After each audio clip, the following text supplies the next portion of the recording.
They demanded obedience. Humanity said no, and changed the galaxy forever. The massive crystalline chamber of the Galaxy Council stretched beyond what human eyes could comfortably perceive. Ambassador Sarah Chen stood at the center of the circular amphitheater, her small human form dwarfed by the towering representatives of a dozen alien civilizations. The air hummed with translation matrices and the low vibrations of species whose vocal cords operated on frequencies that could shatter glass. High Chancellor Vex Thara of the Zephyrian Collective raised one of her forearms, and silence fell across the chamber like a heavy blanket. Her iridescent carapace caught the light from the chamber's bioluminescent walls, casting rainbow patterns across her insectoid features. Human representative, she began, her words transmitted directly into Sarah's mind through the neural link all council members were required to wear. You stand before the Galaxy Council to receive Compliance Decree 7741. Your species has been observed, evaluated, and found deficient in several critical areas of galactic citizenship. Sarah's jaw tightened, but she maintained her diplomatic composure. Behind her, the small human delegation military advisor Colonel Marcus Webb, Chief Scientist Dr. Elena Vasquez, and cultural attached James Morrison stood rigid with controlled tension. Ambassador Krilther of the Hegemony, a massive cephalopod, whose tank suit gurgled ominously, extended several tentacles toward a holographic display that materialized in the chamber's center. Your species exhibits dangerous levels of individual autonomy, he announced, his mental voice carrying undertones of disgust. This behavior is antithetical to galactic harmony and order. The hologram showed scenes from Earth, humans protesting, creating art, exploring dangerous frontiers, arguing in legislative chambers, and engaging in what the aliens clearly viewed as chaotic behavior. A human child's laughter echoed through the chamber, and several council members visibly recoiled. Furthermore, continued Chancellor Vex Thara, your species demonstrates an alarming tendency toward what you call innovation and creativity. These impulses have led to rapid technological advancement that disrupts established galactic trade networks and threatens the carefully maintained balance of power that has preserved peace for millennia. Representative Quindle of the Silicon Hierarchs, a crystalline being whose body chimed softly with each movement, projected additional data into the holographic display. The evidence is overwhelming. In the mere 57 rotations since first contact, humanity has developed 17 new technologies that our science councils deemed impossible. You have colonized hostile worlds that experienced species abandoned centuries ago. Your explorers venture into regions of space marked as eternally forbidden. Sarah finally spoke, her voice steady despite the weight of 1 billion human souls resting on her shoulders. Honored council members, these traits you describe as deficiencies are what we consider our greatest strengths: innovation, creativity. The drive to explore and improve these define us as a species. A collective rumble of disapproval echoed through the chamber. Ambassador Tethmos of the Conformity Union, whose gray, featureless form seemed to absorb light rather than reflect it, stepped forward. Precisely the problem, human. Your greatest strengths are galactic civilization's greatest threats. Chancellor Vex Thara's forearms moved in a complex gesture that Sarah's cultural briefings had taught her meant absolute authority. Therefore, the Galaxy Council has prepared the following compliance decree. First, all human technological research must be pre-approved by the Council's Science Regulation Committee. No innovations may be implemented without unanimous consent from all member species. Colonel Webb's hand moved instinctively toward his sidearm before he caught himself. The gesture was not lost on the alien representatives, many of whom possessed sensory organs capable of detecting the smallest human micro-expressions. Second, the Chancellor continued, human expansion beyond your current 17 colony worlds is hereby forbidden. Your species has demonstrated an inability to respect established territorial boundaries and resource allocation agreements. Dr. Vasquez stepped forward slightly, her scientific mind racing. Honored Chancellor, those established boundaries Include systems with dying stars where entire civilizations could be saved through relocation technology we've already developed. You're asking us to watch billions die when we have solutions. The hegemony's ambassador Krilther's tentacles writhed in what Sarah recognized as amusement. The galaxy managed for 68 million rotations before humanity's arrival. We see no reason to change successful policies now. Third, Chancellor Vexthar's mental voice grew harder. All human cultural exports your entertainment, literature, music, and art must be filtered through the Cultural Harmony Commission. Your concepts of individual expression and emotional authenticity are proving contagious among younger generations of established species. James Morrison, the cultural attach, couldn't contain himself any longer. You're not talking about compliance, you're talking about the systematic destruction of everything that makes us human. Ambassador Zencharia of the Peaceful Dominion, a being of living energy contained within a mechanical framework, pulsed with what the translation matrix interpreted as condescension. You speak as if this is negative. We offer your species the gift of harmony, of finding your proper place in the galactic order. No more chaos, no more uncertainty, no more dangerous deviations from proven paths. And fourth, the Chancellor pressed on, ignoring the human interruption. Humanity must surrender all military vessels and defensive installations to Council oversight. Your species' history of warfare makes you unsuitable for independent defense management. The chamber fell silent except for the low humming of life support systems and translation matrices. Sarah looked around at the alien faces, some recognizable as faces at all, others completely beyond human understanding, and saw not wisdom or benevolence, but fear.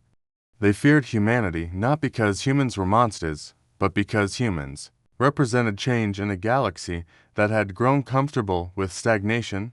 Colonel Webb moved to Sarah's side, his voice pitched low, but clearly audible to the alien's sensitive hearing apparatus.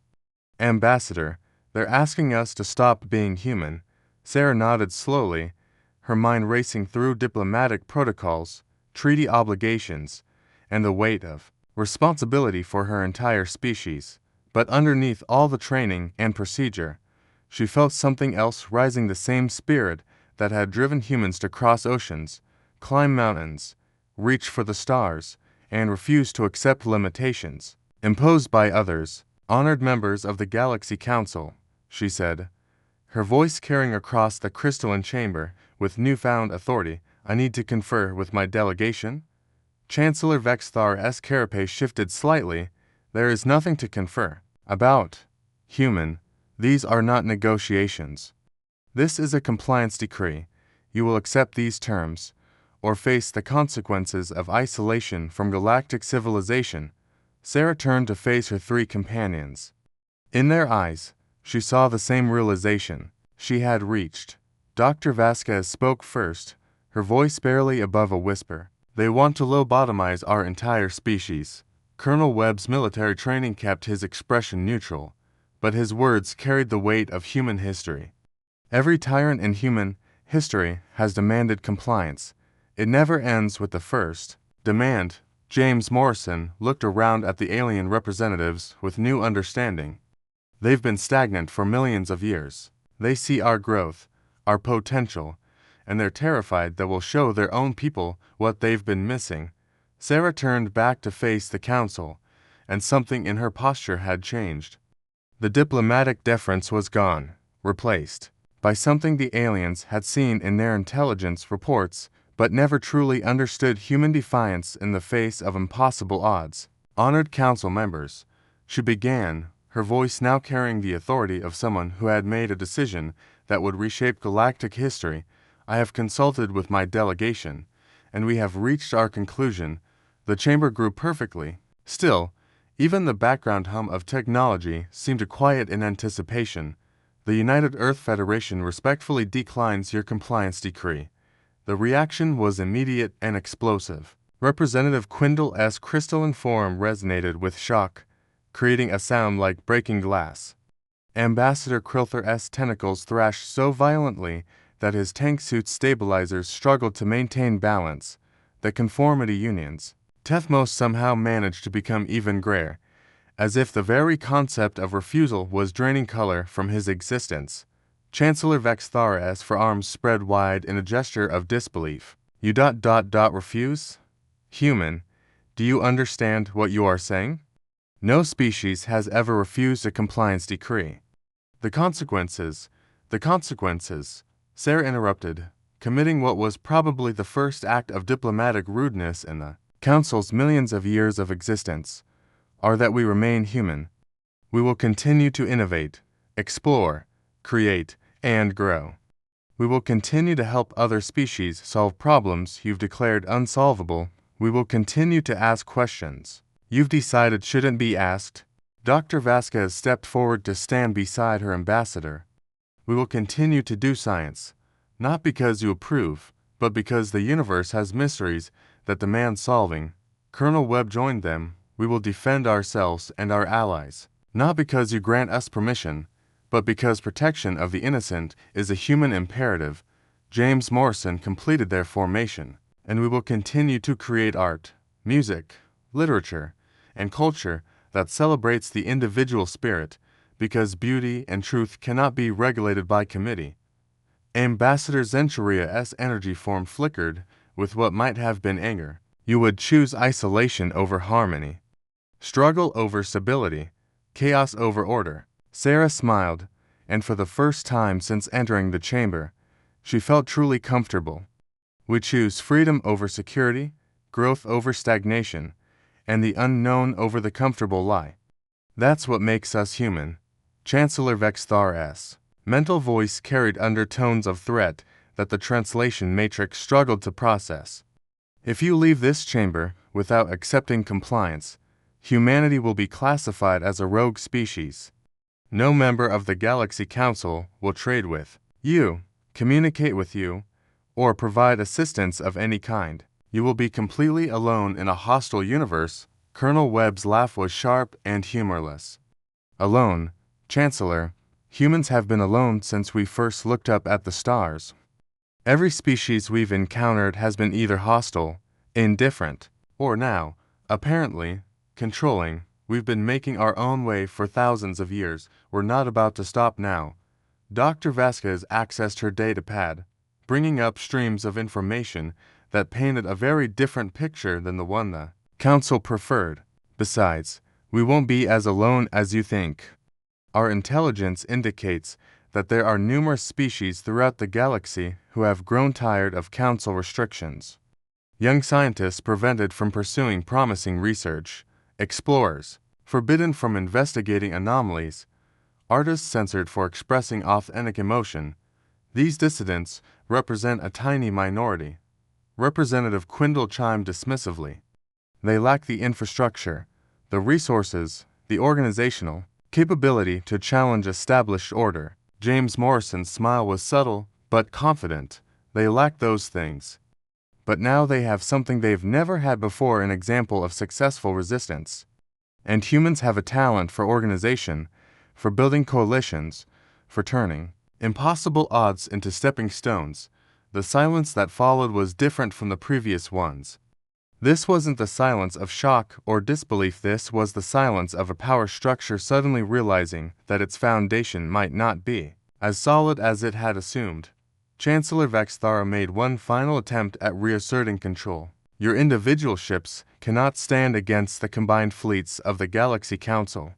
Your colonies are isolated and vulnerable. Your home world itself could be. Are you threatening Earth?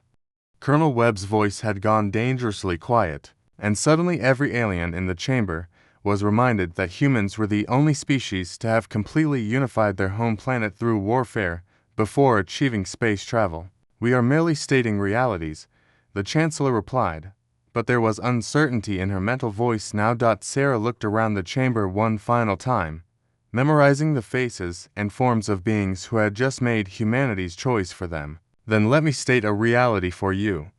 Humans don't respond well to threats. We don't comply when intimidated. And we have a nasty habit of doing exactly what others claim is impossible. She turned to her delegation. Gentlemen, Doctor, I believe our business here is concluded. The four humans began walking toward the chamber's exit, their footsteps echoing in the vast space with a finality that sent ripples of unease through the assembled aliens. You cannot simply leave. Ambassador Krilther's tentacles lashed toward them, though he made no physical move to stop them.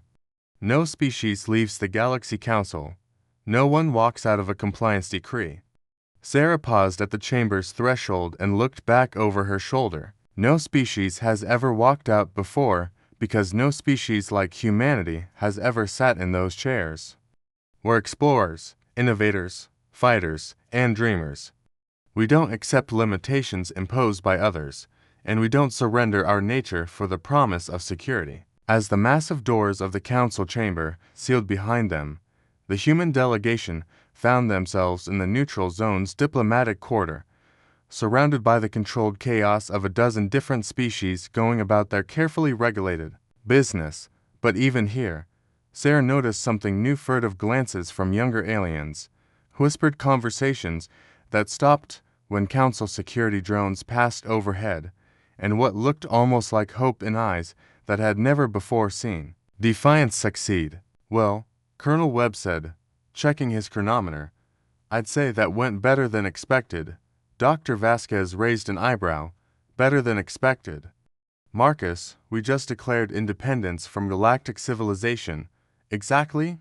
Webb grinned. I expected them to try to arrest us before we finished talking. James Morrison was monitoring his cultural analysis equipment, designed to read the emotional resonance of nearby species. They're scared, he reported. Not just the council members, the entire power structure. Our little walkout just shattered their fundamental assumption about how the universe works. As they made their way toward the diplomatic transport that would take them back to the human embassy, Sarah's communication device chimed with an encrypted message. Then another, then a dozen more in rapid succession.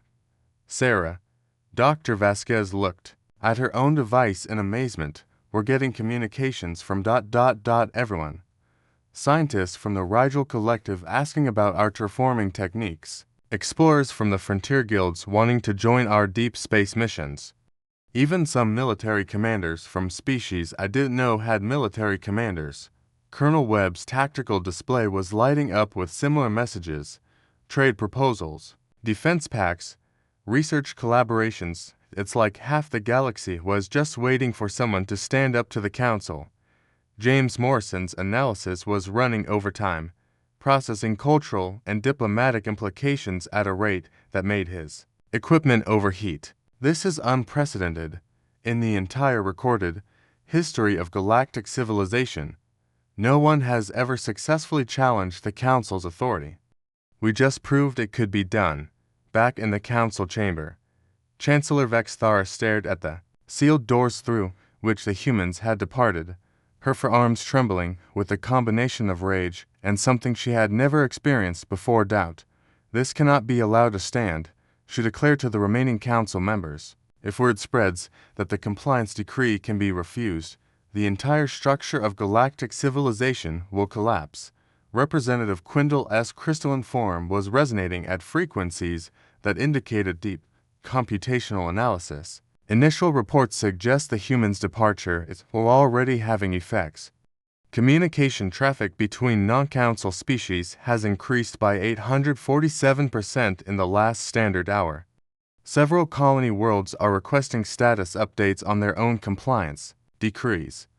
Ambassador Krilther's tank suit systems were working overtime to filter the stress chemicals he was producing. The hegemony's intelligence networks are reporting unusual activity in 17 sectors. Species that have been dormant for centuries are suddenly mobilizing resources. Ambassador Zenchuria's energy form was fluctuating in patterns that indicated processing overload. The humans mentioned dissidents. Our own security reports have identified 1,247 potential resistance cells across member species, all of which have been classified as manageable nuisances if they coordinate. The unspoken implication hung in the chamber like a toxic cloud. The Galaxy Council had maintained order for millions of years by ensuring that no single species ever had enough power to challenge the system. and no coalition of species ever had enough unity to organize effectively. But humanity had just proven that challenge was possible, and worse, they had the diplomatic and organizational skills to build the exact kind of coalition the Council's stability depended on preventing. Representative Tethmos of the Conformity Union spoke for the first time since the human's departure, his gray form somehow conveying infinite menace despite its featureless appearance. Then we eliminate the humans before they can spread their infection of individualism further. Aboard the human diplomatic vessel Determination, Ambassador Sarah Chen sat in her private quarters, staring out at the swirling nebula that marked the boundary between Council space and the frontier regions beyond. Her communication console hadn't stopped chiming for 6 hours. Colonel Webb entered without ceremony, carrying a data pad that glowed with tactical analysis. "Sarah, we need to talk.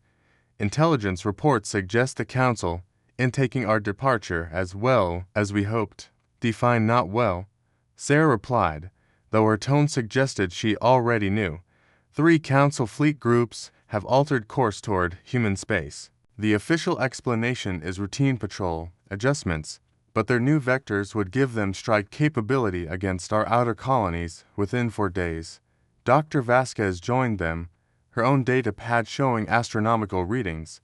"It gets worse. I'm detecting gravitational anomalies consistent with mass fleet movements in 16 different sectors. Either the galaxy is experiencing the most unlikely series of coincidental military exercises in history, or the Council is mobilizing everything they have."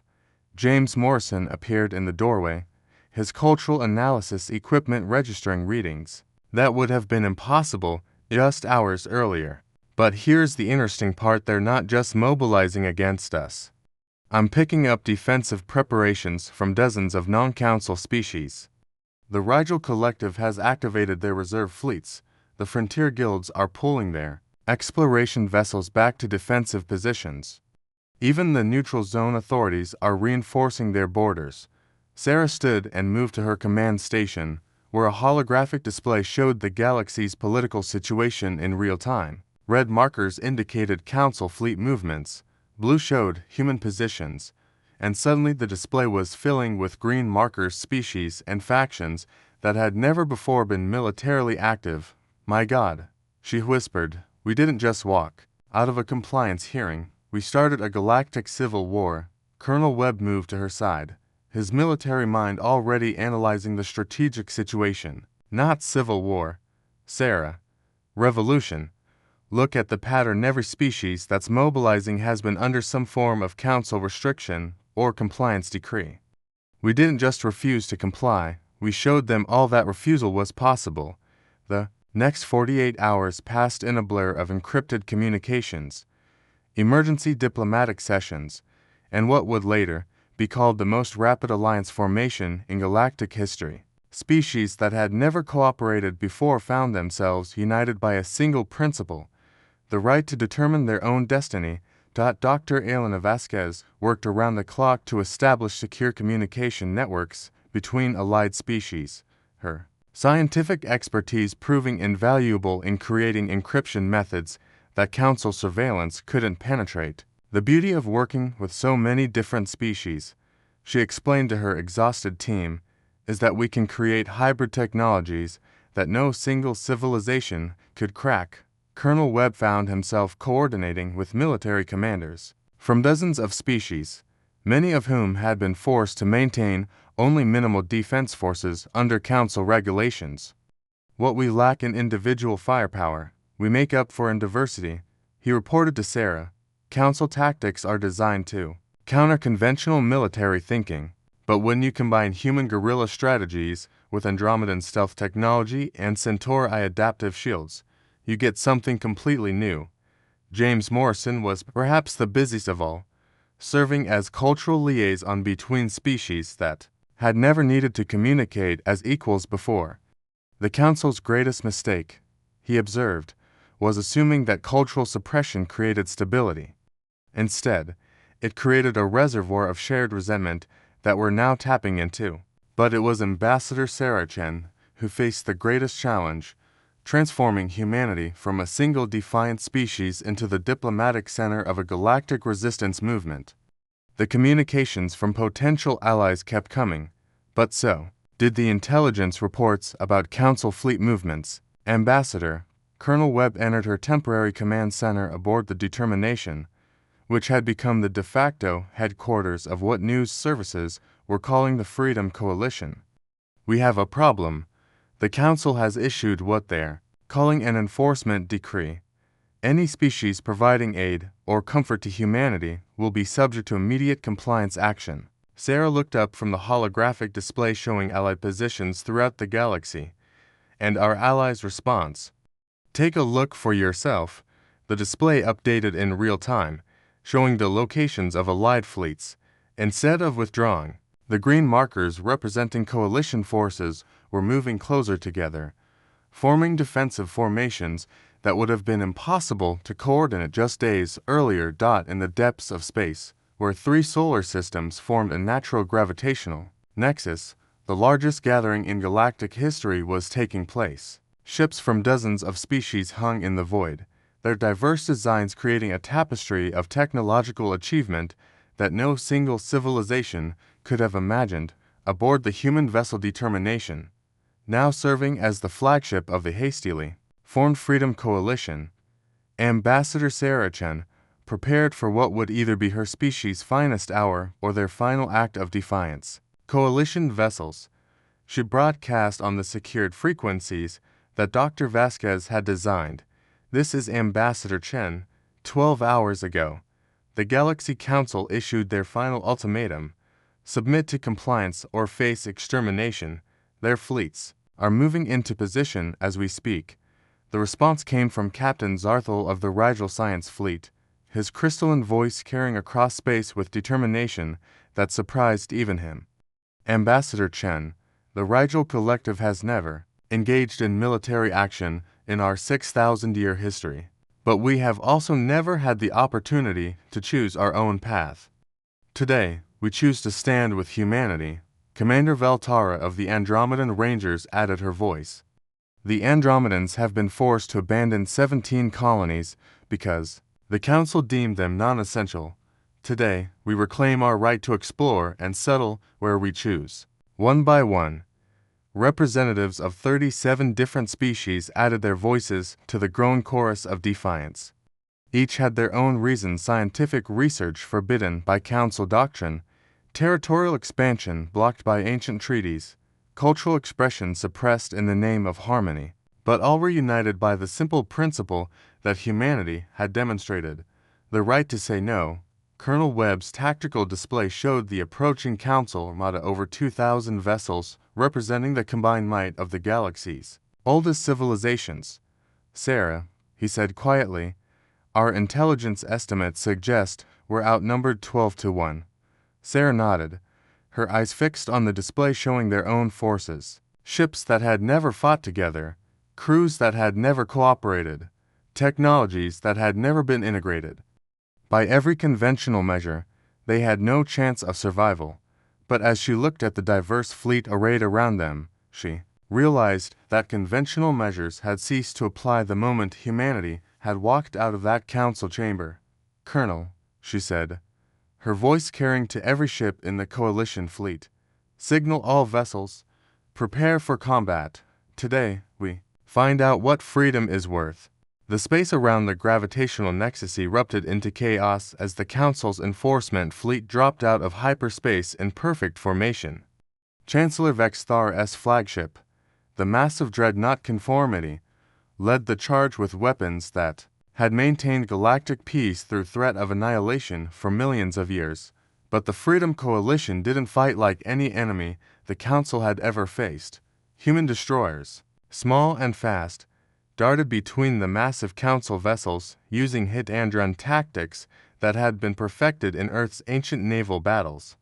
Andromedan stealth ships appeared and disappeared like ghosts, striking at critical systems before vanishing back into the void. Rigel science vessels, converted for combat with weapons they had designed but never been allowed to build, unleashed energies that the Council's shields had never been programmed to defend against. Dr. Vasquez coordinated the coalition's technological advantage from the Determination Science Center. The beauty of suppression, she called out over the comm as her hybrid communication systems allowed instant coordination between vastly different species, is that it creates innovation pressure. Every species in our fleet has technologies the Council doesn't know about because they were forbidden to develop them. Colonel Webb commanded the tactical situation with the efficiency of someone who had spent his career preparing for impossible odds. All coalition vessels, remember, they fight like they've already won because they always have. We fight like everything depends on this moment because it does. The battle raged across 3 solar systems, with combat techniques and technologies that neither side had imagined possible. Council forces found their traditional overwhelming firepower neutralized by adaptive shields, their superior numbers confused by coordinated attacks from species that had never worked together before, their ancient tactics countered by innovations born from desperation and freedom. But the tide of battle truly turned when James Morrison's cultural analysis programs detected something unexpected in the Council fleet's communications. "Sarah," he called from his station, "I'm reading massive discord in the Council fleet. Their younger officers are questioning orders. Some ships are reducing their attack intensity. I think we're not just fighting their military, we're inspiring their people." As the battle continued, something unprecedented began happening within the Council fleet itself. Young officers who had never seen their rigid hierarchy challenged began asking questions that had been forbidden for generations. Why were they fighting to suppress species who only wanted the same freedoms that Council propaganda claimed they already possessed? Aboard the Zephyrian vessel Eternal Order, Lieutenant Commander Kexthal watched human vessels coordinate with Andromedan stealth ships and Rigel science vessels in ways that his military academy had taught were impossible. "Commander," he addressed his superior, "the humans are not fighting like the barbaric individualists we were briefed about. They're coordinating better than our own fleet." Commander Varthus, a veteran of countless compliance actions, found himself unable to answer. For the first time in his career, he was watching a battle where the enemy was fighting not for conquest or resources, but for principles. Similar conversations were happening throughout the Council fleet as the reality of the battle contradicted everything they had been taught about the dangers of individualism and freedom. The coalition fleet's diversity in chaos was strength multiplied by voluntary cooperation. Chancellor Vexthara, monitoring the battle from her flagship, realized that her greatest fear was coming true. The human infection of individualism wasn't being contained, it was spreading even to her own forces. All Council vessels should broadcast on emergency frequencies. Any ship that fails to maintain full combat effectiveness will be classified as compromised and subject to immediate correction. But her threat came too late. Across the Council fleet, crews who had spent their lives following orders without question were beginning to make choices. The first Council vessel to cease fire was the Centauri frigate Compliance. Captain Mordeal's brief message to both fleets changed galactic history. "This is Captain Mordeal to all vessels. The Centauri frigate Compliance withdraws from this action. We will no longer fire upon beings whose only crime was refusing to surrender their freedom." Within minutes, 17 more Council vessels had followed suit, their crews choosing conscience over orders for the first time in their lives. 6 months after humanity walked out of the Galaxy Council chamber, the political map of the galaxy had been redrawn completely. The Council still existed, but its authority extended only to those species that chose to remain under its governance. The Freedom Coalition had evolved into something unprecedented, a voluntary association of species united not by fear or force, but by shared principles of self-determination.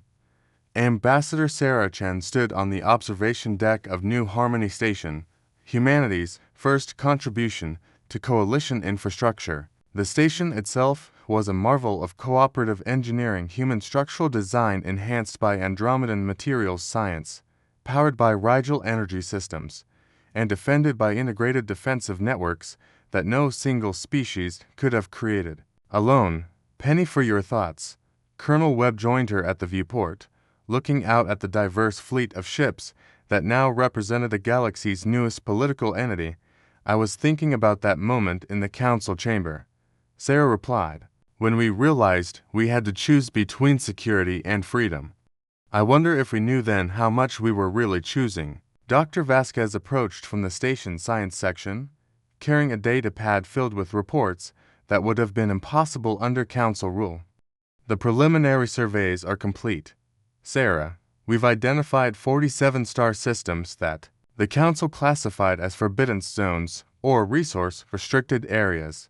Every single one of them contains either habitable worlds or strategic resources that could support colonies for dozens of species. And, Sarah asked, though she suspected she knew the answer, and the only reason they were restricted was to maintain the council's resource monopoly. We could relocate the entire populations of 6 dying worlds using resources the council kept locked away. James Morrison joined the group, his latest cultural analysis showing integration patterns that were reshaping galactic civilization. The most interesting development is among former council species.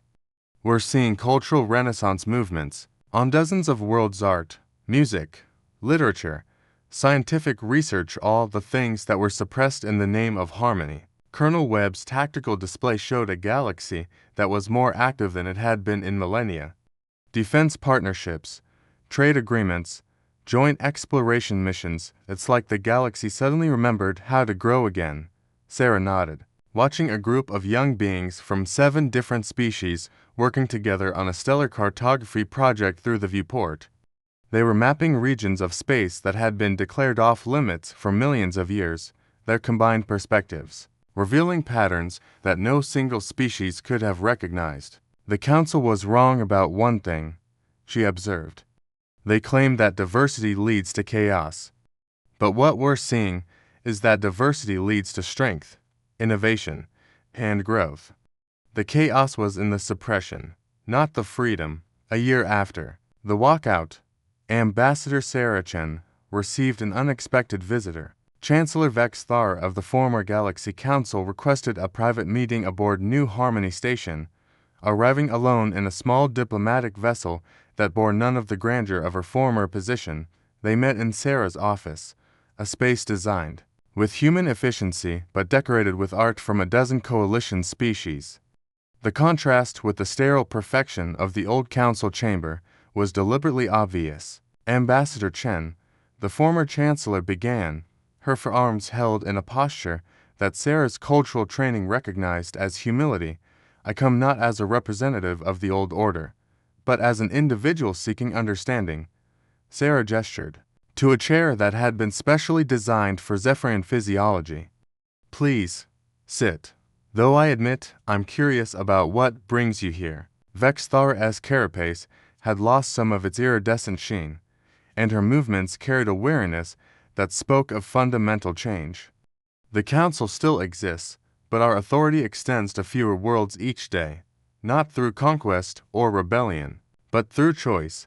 Species are simply leaving, choosing the uncertainty of freedom over the security of compliance. And how do you feel about that? Sarah asked, genuinely curious. Confused, Vex Thar admitted, for millions of years, the council maintained peace through order.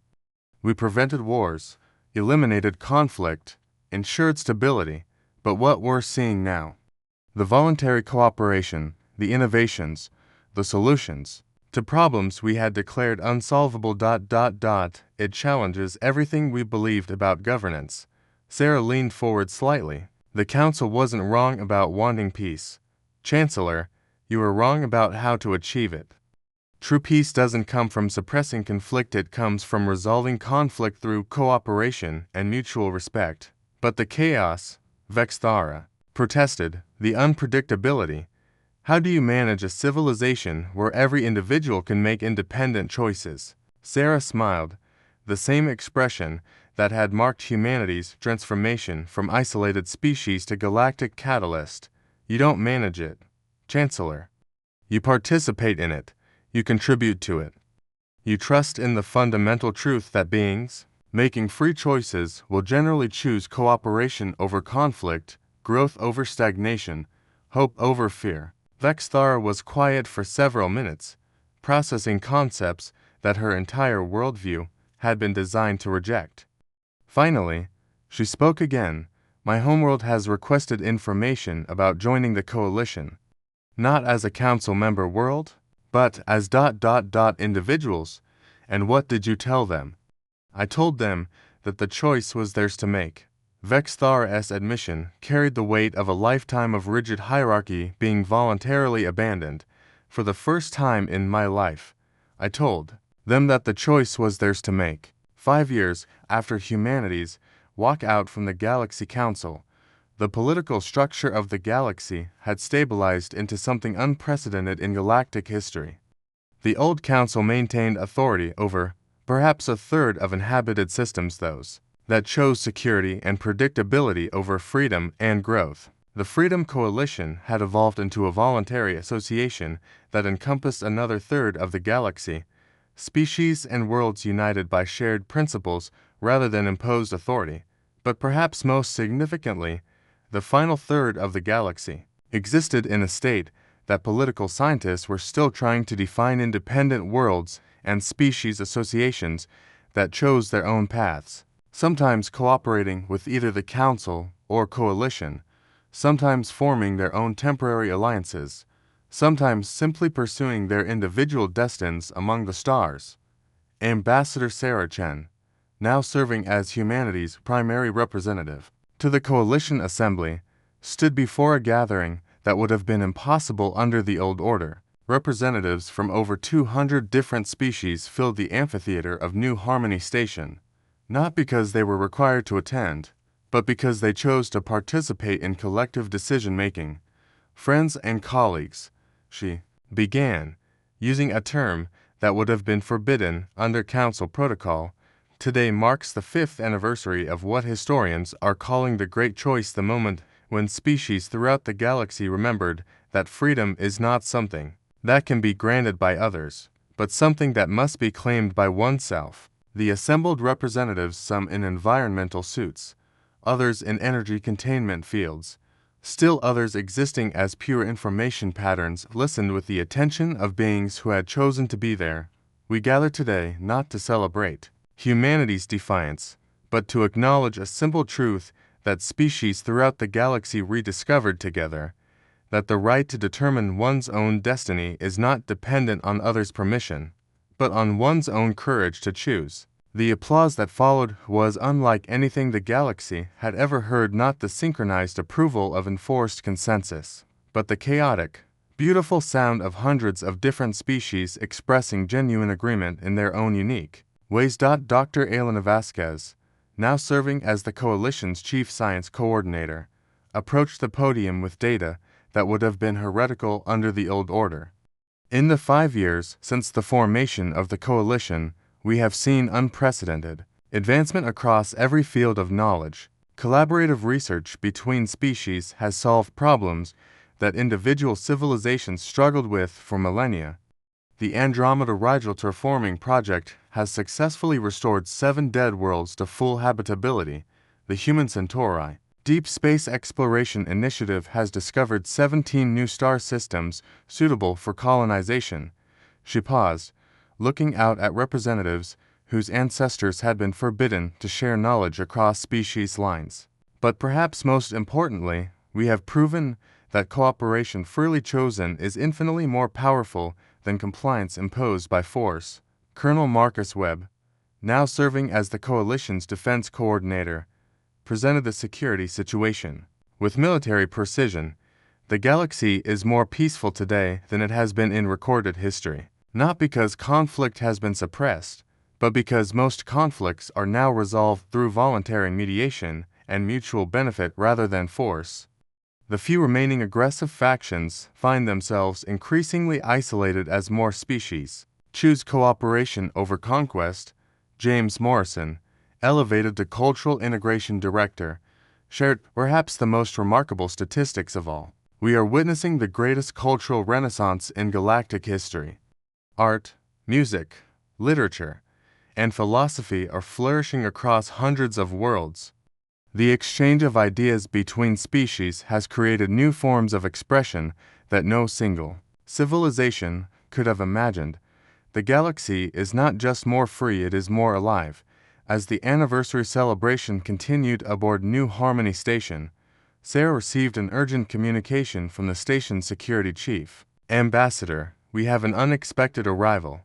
A single ship requesting immediate diplomatic audience. The ship's identification codes. You're not going to believe this. Sarah made her way to the docking bay, accompanied by her usual security detail and a growing sense of anticipation. As the airlock cycled open, a figure emerged that brought the entire receiving area to stunned silence. Chancellor Vaxthara stepped through the airlock, but she was not alone. Behind her came a procession of beings that represented every major species in the old Galaxy Council hegemony: cephalopods, Silicon Hierarchs, crystalline entities, peaceful Dominion energy beings, and dozens of others. But these were not the same rigid, authoritarian figures who had once demanded humanity's compliance. Their postures, their movements, their very presence conveyed something that the old council had never possessed: humility. Ambassador Chen, Vexthar spoke, her forearms held in the deepest gesture of respect her species possessed. We come before the coalition not as representatives of the old order, but as individuals seeking guidance. Sarah stepped forward, her diplomatic training warring with genuine surprise. Chancellor, former Chancellor, this is unexpected. What brings you and your colleagues to New Harmony Station? The answer came not from Vexthara, but from Ambassador Krother, the massive cephalopod whose tank suit now bore personal decorations rather than official regalia. Our worlds are dying. Ambassador Chen, not physically, but spiritually. We maintained order for millions of years, but we never learned how to maintain hope. Representative Quindle's crystalline form resonated with harmonics that Sarah's cultural training recognized as deep emotional distress. The young of our species look to the coalition worlds and see possibilities we taught them didn't exist. Our most brilliant minds are requesting transfer to coalition territories. Our artists are creating works that challenge everything we built our civilization upon. Ambassador Zenturia, her energy form flickering with patterns Sarah had never seen before, added, we face a choice we never thought we would have to make: evolve or become irrelevant. And we we do not know how to evolve. Sarah looked around at the assembled former council members, seeing not the authoritarian figures who had once demanded humanity's submission, but individuals facing the same choice that every species in the galaxy had been forced to confront: the terrifying freedom of determining their own destiny. Please, she said, gesturing toward the station's main conference room, let's continue this conversation somewhere more comfortable. As they settled into the conference room itself, a symbol of coalition principles with its adaptive seating and atmospheric controls, designed to accommodate dozens of different species simultaneously, Sarah found herself in the unprecedented position of offering guidance to beings who had once considered themselves humanity's superiors. The transition from imposed order to chosen cooperation is never easy, she began, her voice carrying the authority of someone who had lived through that transition. Humanity went through her own version of this process over centuries of political evolution. The fear of chaos, of losing control, of watching everything you've built potentially collapse, these are natural responses to freedom. Dr. Vasquez joined the discussion, bringing with her data that painted a picture of transformation rather than destruction. What we've learned is that voluntary cooperation is actually more stable than imposed order, but it requires a fundamental shift in thinking. Instead of preventing problems through control, you solve problems through collaboration. Colonel Webb, his military background giving him unique insight into the security concerns that had always driven council policy, addressed their fears directly. You're worried about chaos, about conflict, about the unpredictability of free choice, but look at the data: coalition space has fewer conflicts, more innovation, and greater overall prosperity than any region in galactic history. James Morrison, perhaps understanding the cultural implications better than anyone, spoke to the heart of their dilemma. The hardest part isn't learning new systems of governance, it's learning to trust. Trust that your people will make good choices when given freedom. Trust that cooperation can be more powerful than control. Trust that the unknown can be better than the familiar. Vexthar's carapace had shifted to colors Sarah had never seen before, patterns that suggested deep internal conflict. But how do you maintain unity without authority? How do you ensure progress without central planning? How do you prevent the strong from exploiting the weak without oversight? Sarah smiled, remembering her own species' struggles with these same questions. You don't maintain unity, you build it. Every day, through shared values and mutual respect. You don't ensure progress, you enable it by removing barriers to innovation and cooperation. And you don't prevent exploitation through oversight, you prevent it by empowering everyone to protect themselves and their communities. Over the following months, something unprecedented began happening in the regions of space still under the old Council's authority. Former Council species began implementing what they called choice protocols, gradual transitions from imposed compliance to voluntary cooperation. The Zephyrian Collective, led by Vexthar's advocacy for change, became the first former Council species to formally request associate membership in the Freedom Coalition. Their application letter, broadcast throughout the galaxy, became a template for transformation. To the beings of the Freedom Coalition, we, the people of the Zephyrian Collective, formally request the privilege of joining your association of free peoples. We acknowledge that for millions of years, we imposed our will upon others out of fear that freedom would lead to chaos. We have learned that the true chaos lies in suppression of the individual spirit. We choose to evolve. The response from coalition worlds was immediate and overwhelming. Zephyrian refugees fleeing the old system were welcomed with resources for resettlement. Zephyrian scientists were invited to join research projects. Zephyrian artists found audiences hungry for new perspectives. Most importantly, young Zephyrians were offered educational opportunities that their rigid society had never provided. But the transformation wasn't limited to species joining the coalition. Throughout former Council space, a phenomenon emerged that political scientists called spontaneous democratization. Species that had been governed by Council-imposed hierarchies for millennia began developing their own systems of self-governance. The Silicon hierarchies fragmented but not into conflict. Instead, different regions developed different approaches to collective decision-making, some emphasizing individual choice, others focusing on consensus building, all united by the principle that governance should serve the governed rather than the governors.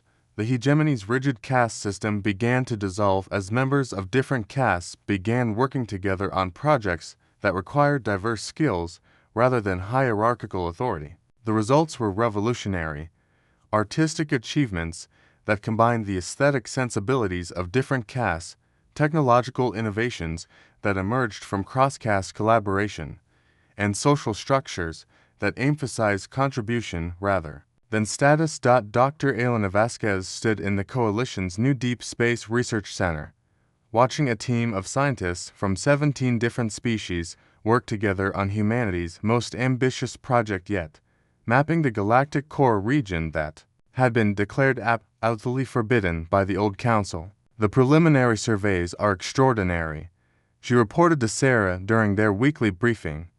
The Council didn't just restrict access to preserve some ancient balance, they were hiding evidence of previous galactic civilizations that achieved levels of technological advancement were only beginning to understand. The implications were staggering. The forbidden zones that had been off-limits for millions of years contained the remnants of societies that had flourished and evolved beyond anything the current galaxy had achieved. Most significantly, these ancient civilizations appeared to have been voluntary associations of diverse species rather than hierarchical empires. It's like the Council knew that proof of successful voluntary cooperation existed, Sarah observed, and they suppressed it to maintain their narrative that Imposed order was the only way to achieve galactic stability. Colonel Webb's intelligence reports painted an even more dramatic picture. We're receiving applications for coalition membership from species we didn't even know existed. Apparently, there are entire civilizations that went into hiding rather than submit to council authority. They're coming out of isolation now that they see successful resistance is possible. The galaxy was revealing itself to be far larger, more diverse, and more capable of self-governance than anyone had imagined. Species that had been reduced to footnotes in council records were emerging as sophisticated civilizations with unique technologies, philosophies, and approaches to interspecies cooperation. James Morrison's cultural analysis was struggling to keep up with the pace of change. We're not just witnessing political transformation, he reported, we're seeing the emergence of entirely new forms of art, philosophy, and social organization that could only develop in an environment of true freedom and diversity. One example particularly fascinated him, a collaborative art form that had emerged among young beings from former council species, where artistic expression was created through voluntary coordination between individuals who had never met, but shared certain aesthetic principles. The results were beautiful, complex, and completely impossible under the old system's emphasis on approved cultural expression.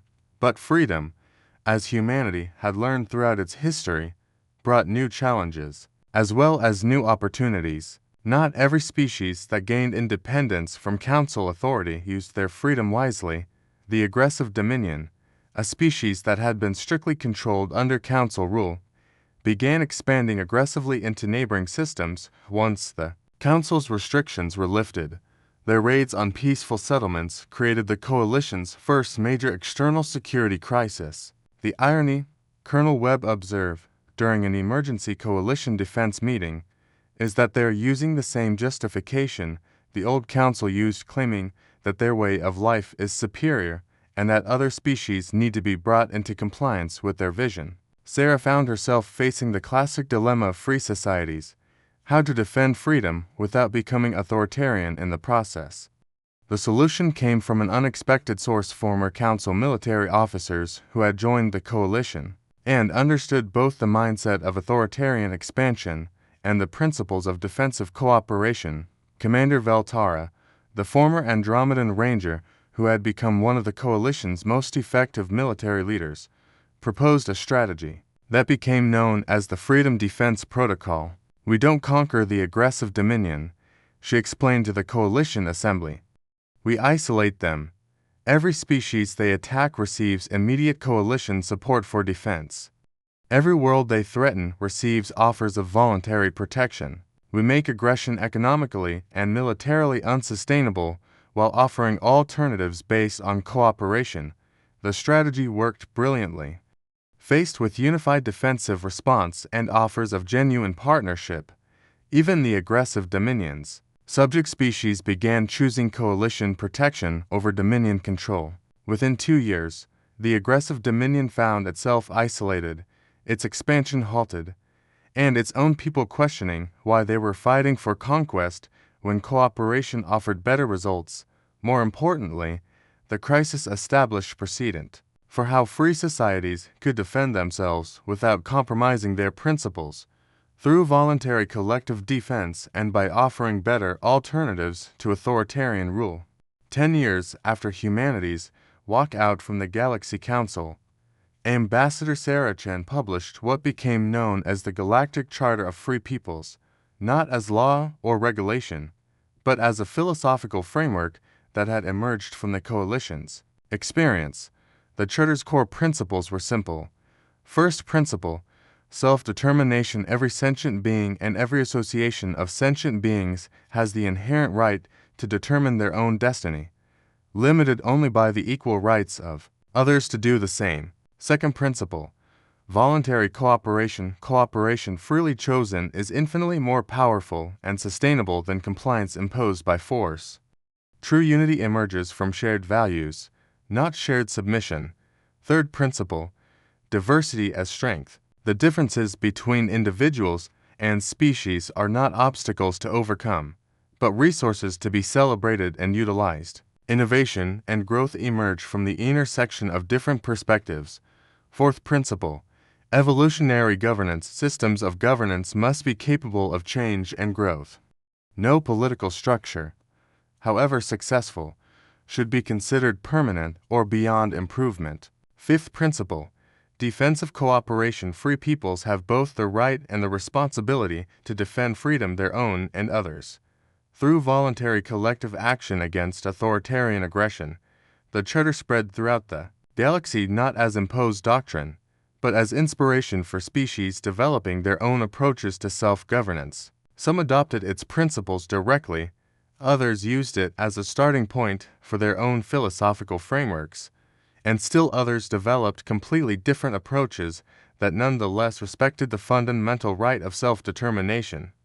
What emerged was what political theorists called philosophical diversity, a galaxy where different regions develop different approaches to governance and social organization, all united by the principle that no single system should be imposed on others. Perhaps the most satisfying development, from Sarah's perspective, was watching former council species become advocates for freedom in regions of the galaxy that had never known either council control or coalition liberation. Vexthara, the former chancellor who had once demanded humanity's compliance, now served as the coalition's ambassador to the Outer Rim territories, regions so remote that they had developed in complete isolation from galactic politics. Her message to these isolated civilizations was simple: you have choices you may not know you have. Her reports back to coalition headquarters described civilizations that had developed their own forms of authoritarianism and isolation, species that had never conceived of alternatives to hierarchical control, and most remarkably, individuals within those civilizations who intuitively understood the principles of freedom even without examples to follow. The remarkable thing, she reported during one of her regular briefings, is that the desire for self-determination appears to be universal.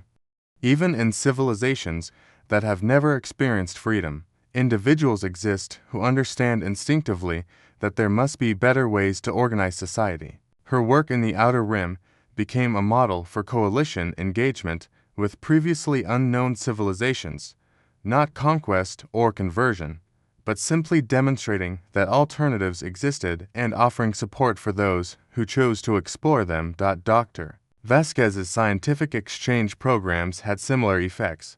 Former council scientists, once restricted to approved research topics, now worked with species throughout the galaxy on projects that would have been impossible under the old system. Their collaborative research yielded technological advances that benefited everyone involved, but more importantly, it demonstrated the power of intellectual freedom. Colonel Webb's defense cooperation initiatives showed isolated civilizations how voluntary military alliances could provide better security than conquest or submission. The sight of former enemies working together in defense of shared principles proved more persuasive than any diplomatic argument. James Morrison's cultural exchange programs might have had the most profound impact of all.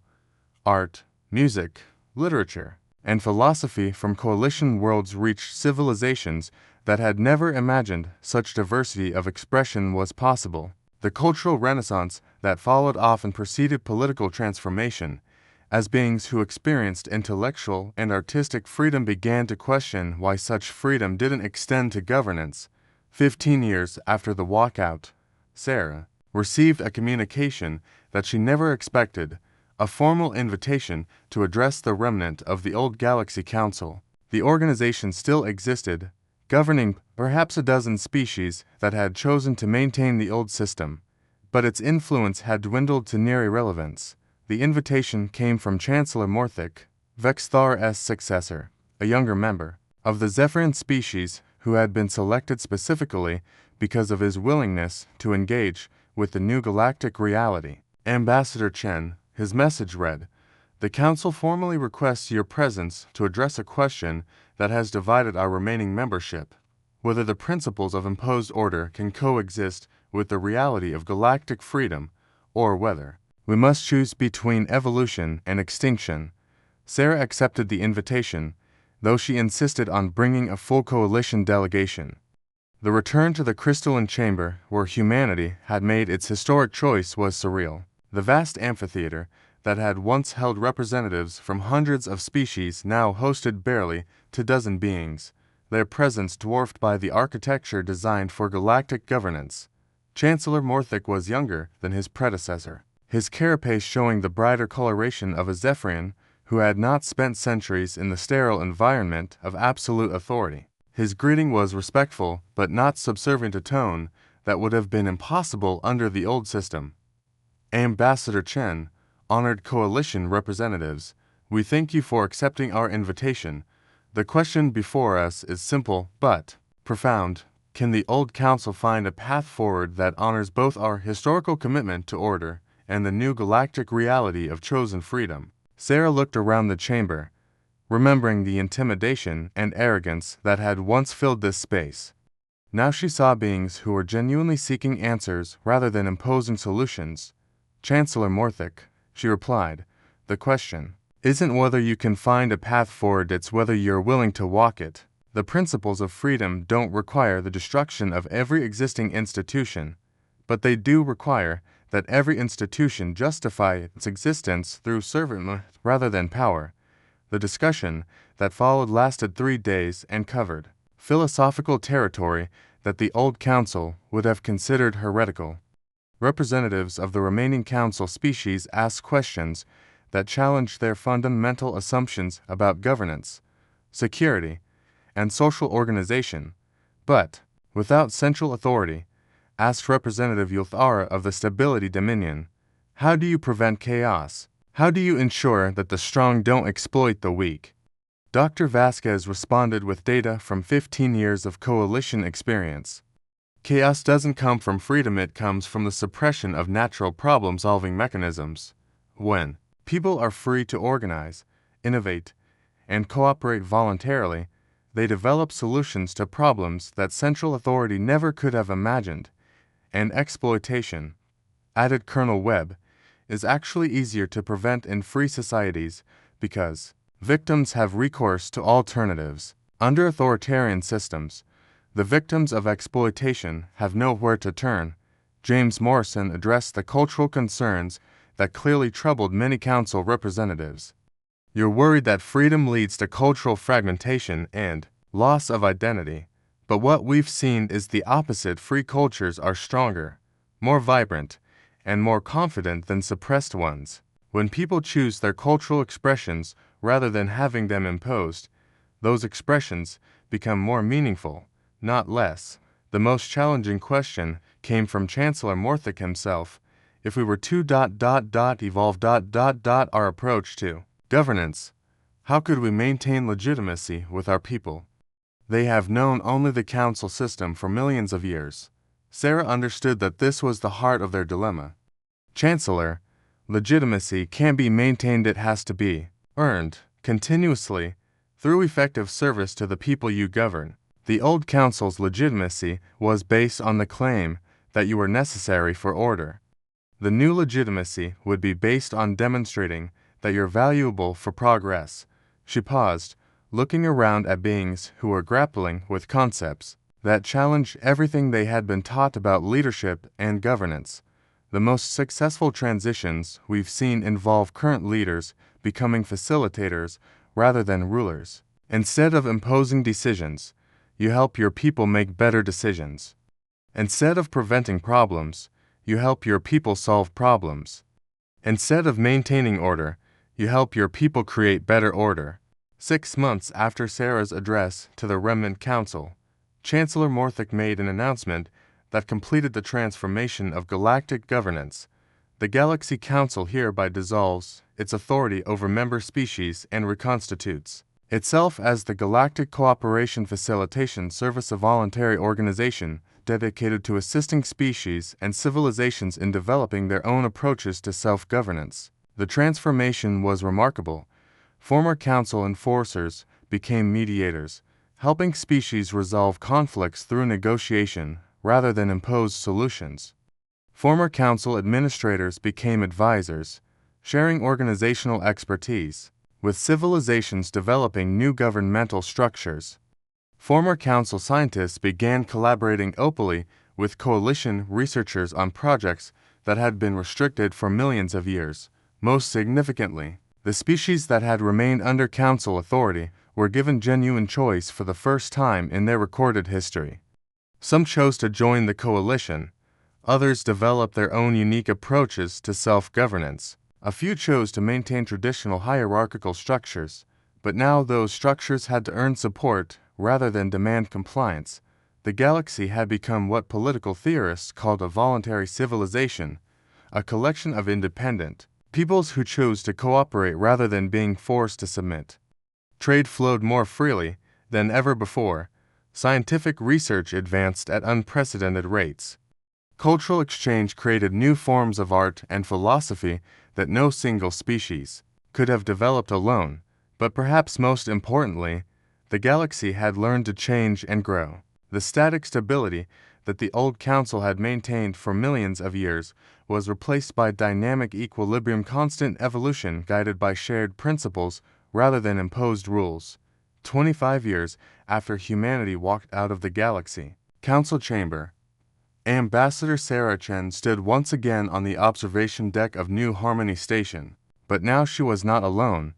Beside her stood beings from dozens of species, many of whom had been born into freedom and knew no other way of life. Among them was her successor as humanity's primary representative to the Coalition Assembly, Ambassador David Chen Morrison, her son with James Morrison, whose mixed human heritage symbolized the integrated nature of the new galactic civilization. "Mom," he said, using the informal address that would have scandalized the old council's protocol officers, "the preliminary reports from the deep core exploration are incredible. We found evidence of at least 12 previous galactic civilizations, all of which appear to have been voluntary associations rather than imperial hierarchies."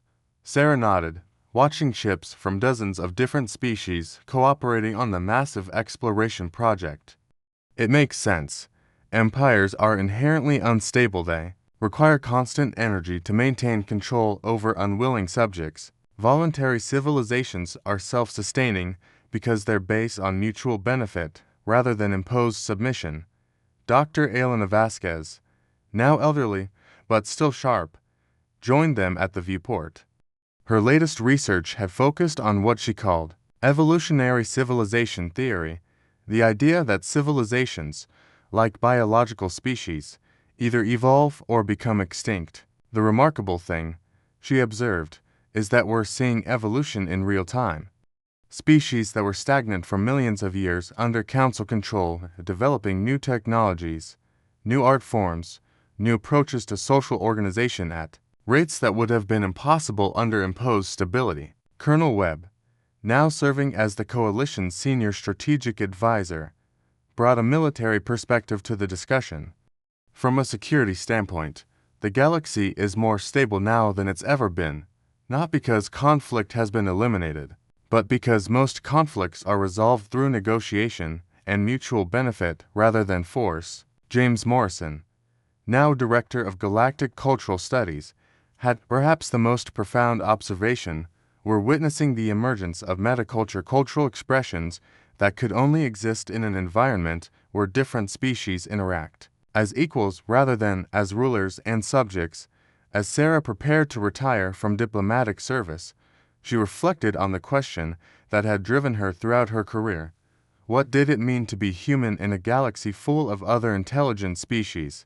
The answer, she realized, wasn't about human superiority or human uniqueness. It was about human commitment to principles that, it turned out, were universal: the right to self-determination, the power of voluntary cooperation, the strength that comes from diversity, and the courage to choose freedom even when security is offered as an alternative. Humanity's greatest contribution to galactic civilization hadn't been any specific technology or cultural achievement.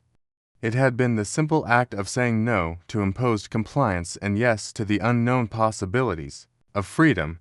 But the question that now faced the galaxy was even more profound. What could a truly free civilization become? What heights could be reached by beings who are limited only by their imagination and their willingness to cooperate voluntarily with others? The answers were still being written.